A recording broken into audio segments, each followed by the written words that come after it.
Today on Roadless, what do you do when you break off a stud, a wheel stud, or maybe you strip out one of your lug nuts? We're going to replace the wheel studs on Scott's Jeep here, because that's exactly what we did.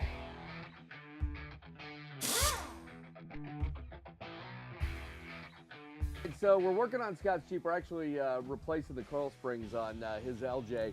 And first thing we were doing, taking the wheels off, and we broke off one wheel stud, stripped out another one. So we're gonna have to pull the axle out and replace two wheel studs. We'll show you exactly how to do that. It's not that big a deal. It's just a little time consuming. So we'll do that here in just a minute.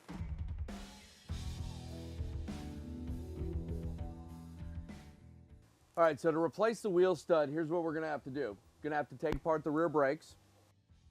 Gonna take the rotor off. And then on this Dana 44, you've got 4 bolts that hold in the axle retaining plate.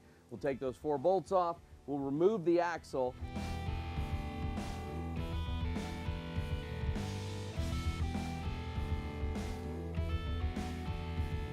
And we'll press 2 wheel studs back on.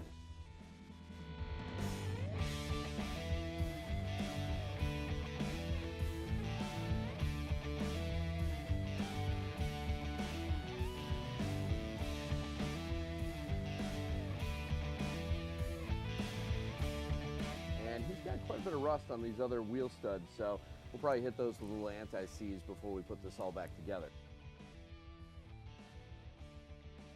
So that's it for this week on Roadless. If you have any comments or questions, leave them below in the comments section.